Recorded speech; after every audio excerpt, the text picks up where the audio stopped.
The farm was dying. Tom knew it before anyone else admitted it. The cattle weren't selling for what they used to. The drought had lasted 3 years longer than any drought should. The land, which his family had worked for 4 generations, was turning to dust. And his son, 8-year-old Marcus, was terrified. Not of the drought, not of losing the farm, though he was old enough to hear the whispered conversations between his parents late at night. Marcus was terrified of everything outside, of snakes, of spiders, of the open country that surrounded his home like a vast, predatory thing waiting to eat him. While other kids his age were exploring the bush, catching lizards, climbing trees, Marcus stayed inside. His mother said he was sensitive. His father said he was scared. Tom, Marcus's father, said nothing.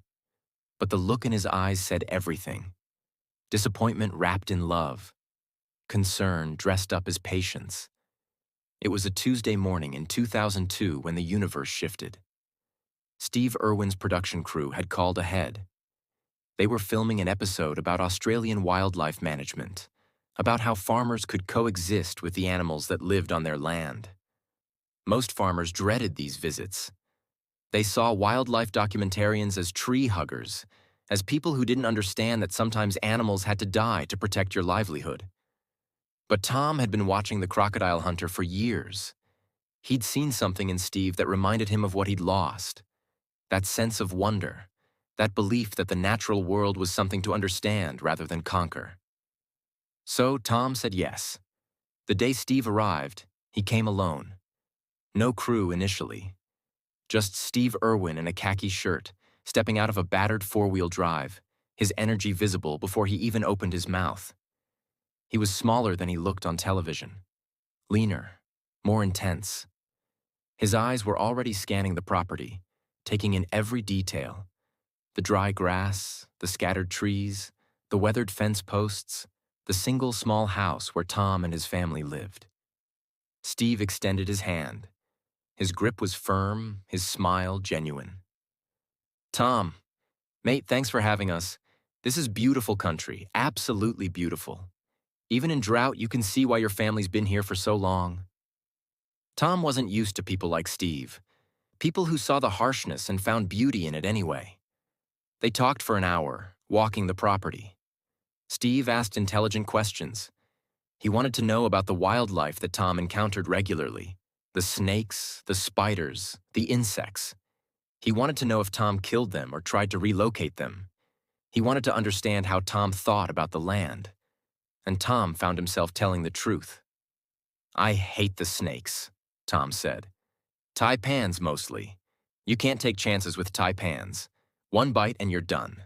So when I see one, I kill it. I don't want to, but I have to. My kids matter more than any snake." Steve nodded slowly. "I get it. Really, I do. But here's the thing. The taipan isn't trying to kill your kids. It's trying to eat rats. The rats that eat your grain. The rats that cause real problems. The snake is actually helping you. It's doing your job for you, and it wants nothing more than to be left alone." Tom had never thought about it that way. "What if," Steve continued, "instead of killing it, you learned to identify it, to understand its behavior, to give it a way to leave? What if you became someone who could coexist with it instead of destroy it?" It was a beautiful idea. Impractical, Tom thought, but beautiful. Then Steve asked, "Where's your son?" Marcus was inside, watching through the window. He'd been watching Steve the entire time, this strange, energetic man walking his property, talking with such passion about animals that Marcus had been taught to fear. "Inside," Tom said. He doesn't like going outside much." Steve's expression shifted. It became serious, intent. "Can I meet him?" Tom went inside and found Marcus frozen at the window, eyes wide. "That's Steve Irwin," Tom said. "Do you want to meet him?"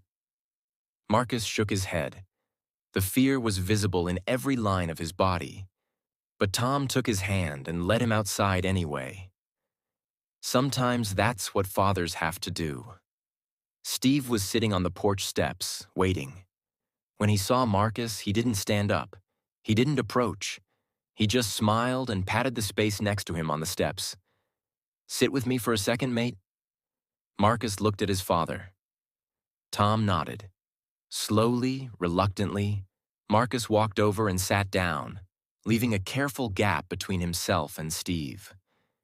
He stared straight ahead, not making eye contact, every muscle in his body tense with the effort of not running.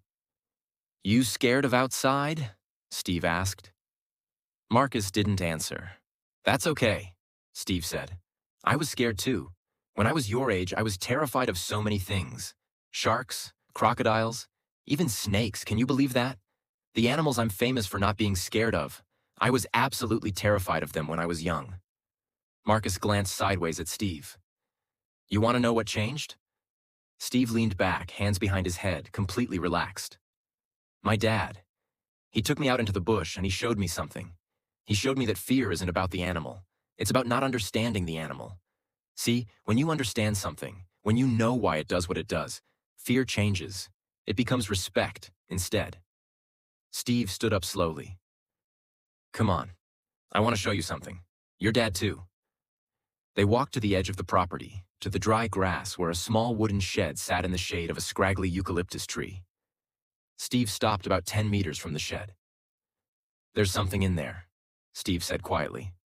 "Something that scares a lot of people. But I want you to watch me. Watch what I do. Not because you need to do it, but because I want you to understand something about fear." Steve approached the shed. Slowly, carefully. He pointed to the ground. There, in the shadows under the doorframe, was a brown snake. Not a taipan, but a brown snake nonetheless. One of the most venomous snakes in Australia. One that Tom would normally kill on sight. Marcus took a step back, pressing against his father. But Steve didn't move fast. He didn't panic. He crouched down, keeping distance, and began to speak in a low, calm voice. "Look at this beautiful creature. See how it's not moving? See how it's trying to hide in the shade? This snake is terrified of us. Way more terrified than you are of it. All it wants is to get away. It doesn't want to bite you. It doesn't want to hurt anyone. It just wants to be left alone." Steve reached into his pocket and pulled out a long stick. He extended it near the snake, not touching it, just giving it an escape route. "Watch." The snake, finding a way out, slithered quickly away from the shed, disappearing into the grass. Within 5 seconds, it was gone. "See?" Steve turned to look at Marcus. "No killing, no drama, just understanding. The snake was just as scared as you were. And once we gave it a way out, it left. Everyone was safe. Everyone lived." Steve walked back to them. He crouched down so his eyes were level with Marcus's eyes. "The world isn't scary because of the animals in it, mate. The world is scary because we don't understand the animals. We see a snake and we think killer. We see a spider and we think dangerous. But really, they're just trying to survive, just like you're trying to survive. Just like your dad's trying to keep this farm going.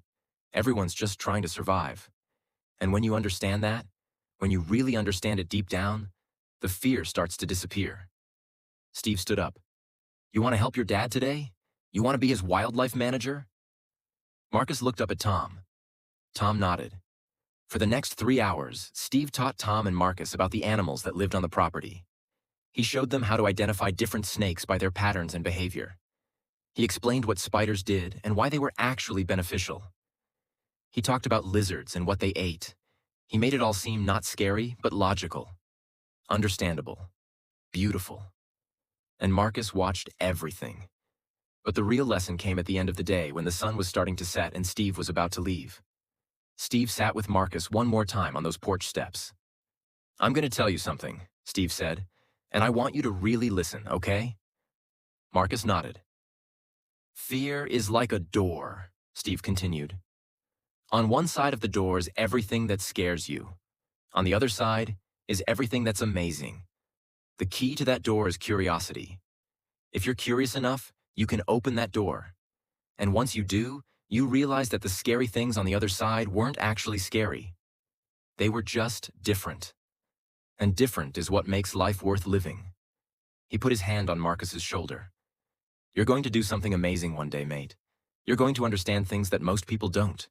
You're going to see the world in a way that changes people. But first, you have to be willing to open that door. You have to be willing to be curious about the things that scare you. As Steve was leaving, he signed a photo. To Marcus, it said in his quick scrawl, "Life is full of surprises. Don't miss them because you're scared. Love, Steve." He gave it to Marcus directly, made eye contact, made sure the boy understood that this wasn't just an autograph. It was a promise, a challenge, an invitation. The next day, Marcus went outside. Not far, not for long, but he went. The day after that, he went further. Within a month, he was exploring the property with his father, looking for wildlife. Within a year, he was the one identifying snakes and spiders. Within 3 years, he wasn't just not afraid, he was fascinated. Tom watched his son transform, watched the fear drain away and get replaced by wonder. It was like watching someone wake up from a long sleep. The farm didn't get better. The drought continued.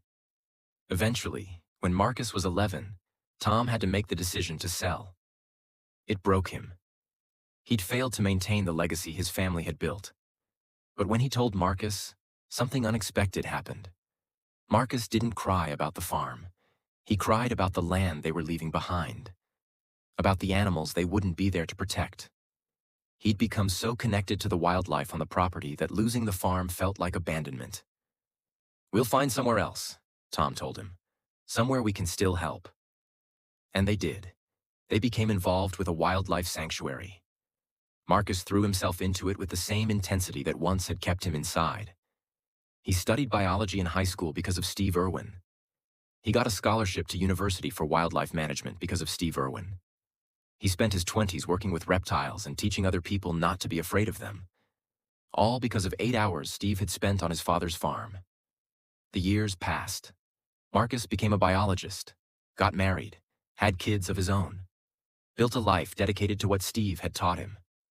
That understanding leads to respect, that curiosity defeats fear, that the natural world is worth protecting because it's beautiful and interconnected and necessary. He never forgot the photograph. It sat in a frame on his desk through university, through professional training, through every stage of his life. The inscription, "Life is full of surprises. Don't miss them because you're scared." Then, in 2006, Steve Irwin died. The entire world heard about it. The stingray barb through the chest. The loss of a man who had done more for wildlife conservation through television than most scientists did through research. Marcus watched the news reports in shock, in grief, in a kind of numbness that only makes sense when someone who changed your life suddenly isn't in the world anymore. He attended the public memorial service in Brisbane. Thousands of people came. Scientists and television personalities and regular people who'd been changed by Steve's work. Marcus stood in that crowd and cried, not just for Steve, but for the part of himself that Steve had awakened. But it wasn't until 15 years later that something unexpected happened. Marcus was 43 years old. He'd spent his whole adult life teaching about wildlife, working with reptiles, running conservation programs. He'd had moderate success. He'd changed some minds, helped some animals, trained a lot of students. But he'd never done anything that felt truly significant. Never felt like he was carrying forward what Steve had started. He was in Melbourne, giving a lecture at a university, when a woman approached him afterward. She was older, probably in her 70s, with gray hair and eyes that held something like recognition. "Dr. Marcus Webb?" she asked. "Yes?" "My name is Patricia Chen. I don't know if you'll remember me, but I worked on The Crocodile Hunter. I was a sound technician on the day Steve visited your father's farm." Marcus's breath caught. You were there?" "I was," she said. "And I've been following your career for years. I watched what you did. I watched you become a wildlife educator. And I just wanted to tell you something that Steve said to me after that day. Something he said only to me. Something I've never told anyone." Patricia pulled out her phone and showed Marcus a note. Handwritten, in Steve's handwriting. It said, I think that boy is going to do big things. I've never seen fear transform into curiosity so completely. He's going to change more minds than I ever could. Just wait. Marcus read it 3 times. His vision blurred with tears. Steve knew, Patricia said quietly. He knew you would be special. And he was right. I've watched you work. I've read your research. I've seen the programs you've created. You've changed how an entire generation thinks about wildlife. Steve saw that potential in you when you were 8 years old, just by listening to you, by spending time with you. Marcus couldn't speak. The words were there, but his throat wouldn't let them out. He told me that the most important work wasn't catching crocodiles, Patricia continued. It was changing minds, especially young minds, especially minds that were scared. He said that if you could turn fear into curiosity, into respect, into love for something, you'd create an ally for conservation that no documentary could. You'd create someone who would spend their entire life protecting the natural world because they understood it, not intellectually, spiritually. Patricia touched his arm. He saw that in you. And he was right. Later that night, Marcus sat alone in his hotel room and took out the photograph. The one Steve had signed. The one he'd carried through his entire life.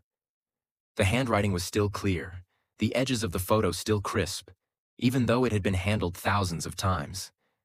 He thought about that day. About a scared 8-year-old boy who was afraid of the outside world. About a man who'd taken 3 hours out of his busy schedule to teach that boy that fear was just the absence of understanding. About the question Steve had asked. You want to be your dad's wildlife manager? And Marcus realized something. He'd been answering that question his entire life. For 35 years, he'd been saying yes.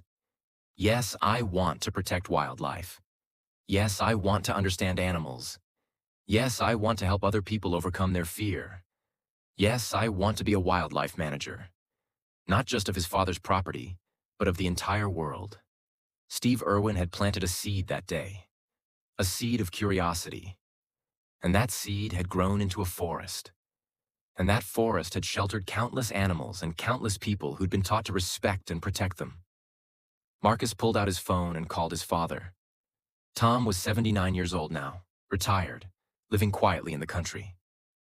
Dad, it's Marcus. Hello, son. How's Melbourne? Dad, I need to tell you something. I just met someone who was there the day Steve came to the farm. She told me something Steve said about me. Something that Steve believed in me even when I was 8 years old. Even when I was terrified. Tom listened as Marcus told him the story. And when Marcus finished, Tom was quiet for a long moment. I was so disappointed in you back then, Tom finally said. I was failing at farming, and I thought I was raising a coward. I was wrong. That fear you had wasn't weakness, it was sensitivity. Steve saw that. He understood that sensitive people, curious people, they grow into people who care about things, who protect things, who change things. Marcus felt tears running down his face. Steve changed me, Dad, but he changed you too. He helped you see me differently. Yes, Tom said simply. He did. They talked for an hour. Tom told stories about that day that Marcus didn't remember. How Steve had sat with the two of them that evening after Marcus had gone to bed and told Tom, your son is going to be something special. Not because he's fearless, but because he's going to learn that the things that scare us the most often teach us the most. The next day, Marcus made a decision. He started the Steve Irwin Foundation for Young Naturalists, a program designed to take children who were afraid of nature, afraid of wildlife, and teach them what Steve had taught him. Not through textbooks, through experience, through mentorship, through the same patient, curious approach that Steve had used that day on his father's farm. The first cohort of students was 12 kids, all between 8 and 12 years old, all reported by their parents as being fearful or anxious about the natural world. Marcus taught them the same lesson Steve had taught him. How to understand an animal's behavior. How to recognize that fear comes from not understanding. How to transform curiosity into respect. How curiosity defeats fear. Of those 12 kids, 8 went on to study some form of environmental science. 2 became wildlife educators. One started her own conservation nonprofit at 24 years old, working specifically with reptiles, the thing she'd been most afraid of at age 9. Marcus ran the program for 15 years. By the time he was 70, he'd worked with over 1,000 young people, helped hundreds of them overcome their fears, changed dozens of families' relationships with nature, and he never forgot where it started, with a man named Steve Irwin, with a day in the sun, with a question: "You want to be your dad's wildlife manager?" The answer had been yes, and it had been yes every single day for 55 years. When Marcus was finally interviewed about his work, near the end of his career, the interviewer asked, "What inspired you to dedicate your life to wildlife education and conservation?" Marcus thought about that question for a long moment. He thought about the scared 8-year-old he'd been. He thought about the brown snake under the shed. He thought about the photograph sitting on his desk. He thought about Patricia Chen and the note Steve had written. He thought about 15 years of not knowing that Steve believed in him. "A man named Steve Irwin," Marcus said finally, "taught me that fear is just the absence of understanding. But more importantly, he taught me that we have a responsibility to help other people understand, to help them see that the things that scare us are usually beautiful, and that once we understand something, we want to protect it." Steve understood that education isn't about facts. It's about transformation. It's about changing how someone sees the world. And once you change how someone sees the world, you've given them a gift they'll carry for their entire life. The interviewer asked, "Do you think Steve Irwin would be proud of what you've done?" Marcus smiled, and there was grief in it, and gratitude, and a kind of peace that only comes from understanding your purpose. "Steve believed in me when I was 8 years old and terrified of going outside. He spent a few hours with me and my father, and he changed everything. I've tried to spend my entire life doing for others what he did for me. So if he's looking down, and I think he is, I hope he sees that I listened. I hope he sees that that day wasn't just about me overcoming my fear. It was about me learning to help other people overcome theirs." Marcus paused. "The gift Steve gave me wasn't confidence or courage. It was a calling. He showed me that my sensitivity, my ability to understand fear because I experienced it, could become my greatest strength. He showed me that the scared, quiet kids, they become the ones who protect the world, because they understand what it feels like to be vulnerable. And they dedicate their lives to making sure nothing else has to feel that way." The interviewer was quiet, sensing the weight of what had just been said. "So yes," Marcus continued, "I think Steve would be proud. Not because I became famous or successful by normal measures, but because I understood what he was really trying to teach. That fear to curiosity, to respect to protection. That's the cycle. That's how the world changes. One person at a time. One conversation at a time. One day at a time. On a farm. Under the sun. With a man who took 3 hours out of his life to show a scared boy that the world outside wasn't something to be afraid of." He looked directly at the camera. "Steve Irwin changed me, and I spent my life changing others. And those people are out there right now, spreading what Steve taught, protecting animals, educating kids, showing people that understanding is stronger than fear. That's his legacy, not just what he did, but what he started, and what will keep going long after all of us are gone."